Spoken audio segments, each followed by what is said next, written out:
अस्सलाम वालेकुम दोस्तों। क्या दोस्तों आपको पता है कि हम मुसलमान बकरी ईद क्यों बनाते हैं? और जब बकरी ईद आता है तो काफ़ी लोग मुसलमानों को कहते हैं कि पता नहीं मुसलमान बकरी ईद क्यों बनाता है। और जब वह लोग हमें पूछते हैं तो काफ़ी मुसलमानों को यह पता ही नहीं होता है कि बकरी ईद क्यों बनाया जाता है। तो चलिए तो आपको उस समय में ले जाता हूँ जब इस इब्राहिम अलैहिस्सलाम के समय में बकरी काटने का दौर शुरू हुआ। दोस्तों वीडियो पूरा देखिएगा, वीडियो स्किप करके देखेंगे तो कुछ समझ नहीं आएगा। मैं चाहता हूं कि गैर मुस्लिम अगर आपसे बकरी ईद बनाने का वाक़या पूछता है तो आप उसे बताने में हिचकिचाए नहीं। तो चलिए वीडियो शुरू करते हैं। ये आज का वक्त नहीं, ये हज़ारों सालों का समय की बात हो रही है। एक बार इब्राहिम अलैहिस्सलाम अपने घर में आराम फरमा रहे थे, उन्हें नींद आ गई। फिर हज़रत इब्राहिम अलैहिस्सलाम ने ख्वाब में देखा कि अल्लाह ताला ने उन्हें कहा, ए इब्राहिम, अपनी सबसे प्यारी अजीज चीज़ मेरी राह में कुर्बान करो। दोस्तों याद रहे कि नबियों और पैगंबरों का ख्वाब कभी भी झूठा नहीं हो सकता। इसलिए इब्राहिम अलैहिस्सलाम ने यह ख्वाब सच जाना और अपनी अजीज चीज़ को अल्लाह की राह में कुर्बान करने के लिए तैयार हो गए। उस समय हज़रत इब्राहिम अलैहिस्सलाम के पास काफ़ी ऊँट हुआ करते थे, इसलिए सुबह होते ही इब्राहिम अलैहिस्सलाम ने 100 ऊँटों की कुर्बानी दे दी। जब दोबारा इब्राहिम अलैहिस्सलाम की आँख लगी तो अल्लाह ताला ने कहा, ए इब्राहिम, तुम अपनी कोई अजीज चीज़ मेरी राह में कुर्बान करो। दूसरे दिन इब्राहिम अलैहिस्सलाम ने 200 ऊँटों की कुर्बानी दे दी, यानी 200 ऊँट अल्लाह की राह में कुर्बान कर दिए। तीसरी रात जब इब्राहिम अलैहिस्सलाम की आंख लगी, फिर से वही आवाज़ आई, ए इब्राहिम, मेरी राह में अपनी सबसे अजीज और प्यारी चीज़ कुर्बान करो। तब इब्राहिम अलैहिस्सलाम सोचे कि मेरे लिए तो मेरी सबसे प्यारी और अजीज चीज़ तो मेरा बेटा इस्माइल है। तब इब्राहिम अलैहिस्सलाम सोचते हैं कि कहीं अल्लाह ताला ये तो नहीं देखना चाहते कि मैं सबसे ज़्यादा प्यार अपने बेटे से करता हूँ या खाली के रसूल से। दोस्तों अगर आपको बता दूँ कि इब्राहिम अलैहिस्सलाम और हज़रत हाजरा का एक ही बेटा इस्माइल था, जो वो भी बड़ी दुआओं और मन्नतों से अल्लाह ताला ने बुढ़ापे में उम्र में अता किया था। इसलिए इब्राहिम अलैहिस्सलाम और हज़रत हाजरा अपने बेटे से बहुत प्यार किया करते थे। तभी भी इब्राहिम अलैहिस्सलाम ने इरादा कर लिया कि वे अपनी सबसे अजीज चीज़ को अल्लाह की राह में कुर्बान करेंगे। दूसरे दिन इब्राहिम अलैहिस्सलाम ने अपनी बीवी हाजरा से कहा, ए हाजरा, अपने बेटे को गुस्ल कराओ, नए नए कपड़े पहनाओ, खुशबू लगाओ, आज हम मेरे एक दोस्त के दावत पर जा रहे हैं। यह सुनकर हज़रत हाजरा बहुत खुश हुई और खुशी खुशी में उसने अपने बेटे को तैयार कर दिया। फिर जब हज़रत इब्राहिम अलैहिस्सलाम अपने बेटे इस्माइल को लेकर फ़िलिस्तीन से मक्का की तरफ रवाना होने लगे, तभी इब्राहिम अलैहिस्सलाम के घर में एक शैतान दाखिल हुआ।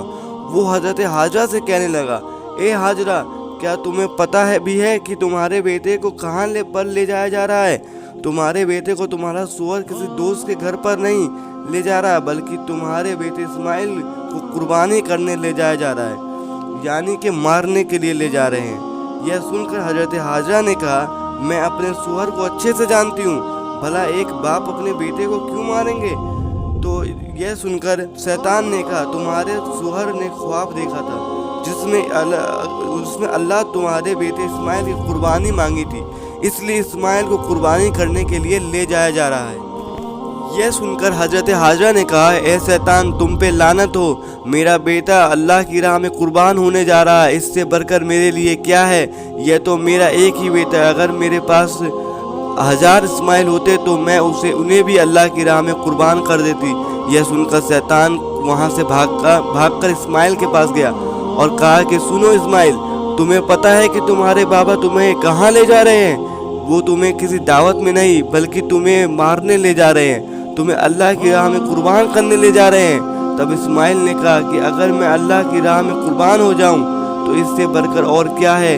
शैतान बहुत मायूस हुआ। तब वह इब्राहिम अलैहिस्सलाम के पास गया और बोला, ए इब्राहिम, तुम अपने बेटे को क्यों कुर्बान करने ले जा रहे हो? तुम्हें मालूम भी है कि तुम्हारी यह कुर्बानी अल्लाह की राह पर कबूल होगी भी कि या नहीं? अगर तुम इसे कुर्बान कर दोगे तो तुम्हारे बुढ़ापे में कौन तुम्हारी देख रेख करेगा? यह सुनकर इब्राहिम अलैहिस्सलाम ने कुछ पत्थर उठाए और शैतान को लानती बोलकर उसे मारने लगे। शैतान वहाँ से भाग गया। कहा जाता है कि नबी से जभी से मक्का में हज के दौरान शैतान को पत्थर मारना शुरू हुआ था। फिर इब्राहिम अलैहिस्सलाम वहाँ से चल दिए। थोड़ी दूर जाने के बाद इब्राहिम अलैहिस्सलाम ने अपने बेटे से फरमाया, ए इब्राहिम, आपको पता भी है ہم آپ کو اللہ کی راہ میں قربان کرنے آئے ہیں۔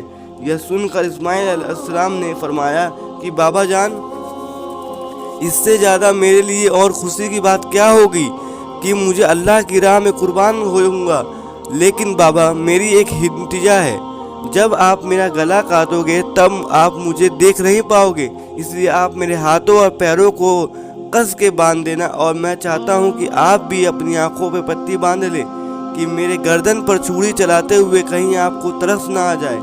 پھر کیا تھا، حضرت ابراہیم علیہ السلام نے اپنے بیٹے کے ہاتھ میں ہاتھ اور پاؤں باندھ دیے اور اپنی آنکھوں پر بھی پٹی باندھ لی، اور اپنے ہاتھوں میں ایک چھری لے کر آسمان کی طرف دیکھا اور کہا، یا اللہ مجھے 1000 اسماعیل بھی دیتے تو میں اسے بھی خوشی خوشی آپ کی راہ میں قربان کر دیتا۔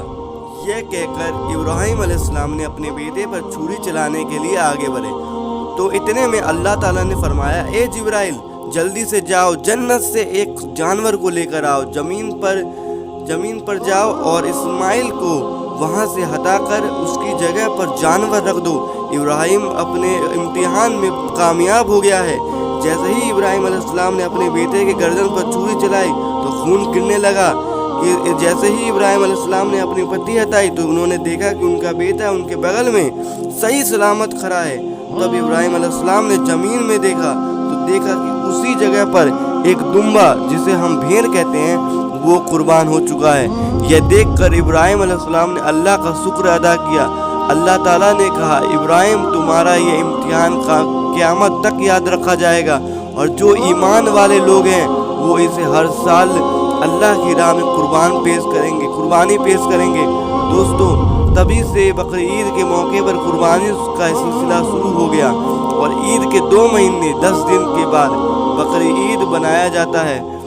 دوستو، بھارت، پاکستان، بنگلہ دیش میں یہ عید 3 دنوں تک منایا جاتا ہے، اور باقی دیشوں میں جیسے سعودی عرب، عراق، ایران آدی دیشوں میں یہ 7 دنوں تک منایا جاتا ہے، جسے حلال جانور کی قربانی کی جاتی ہے۔ قربانی کیے ہوئے گوشت کو 3 حصوں میں بانٹا جاتا ہے، جس میں پہلا حصہ غریبوں کے لیے، دوسرا حصہ رشتہ داروں کے لیے، اور تیسرا حصہ اپنے گھر میں رکھا جاتا ہے۔ دوستو، تو امید کرتا ہوں کہ آپ کو قربانی کیوں کی جاتی ہے پتہ چل گیا ہوگا۔ ویڈیو اچھی لگی ہو تو لائک کر دے، چینل کو سبسکرائب کر کے ساتھ میں بیل آئیکن دبا دے، اور دوستوں و رشتہ داروں میں زیادہ سے زیادہ شیئر کر دے، کیونکہ آپ کے دوستوں اور رشتہ داروں کو بھی پتہ چل جائے گا اور آپ کو بھی ثواب ملے گا۔ اور ہاں، چلیے واپس اپنے ٹائم پر بھی آ جاتے ہیں۔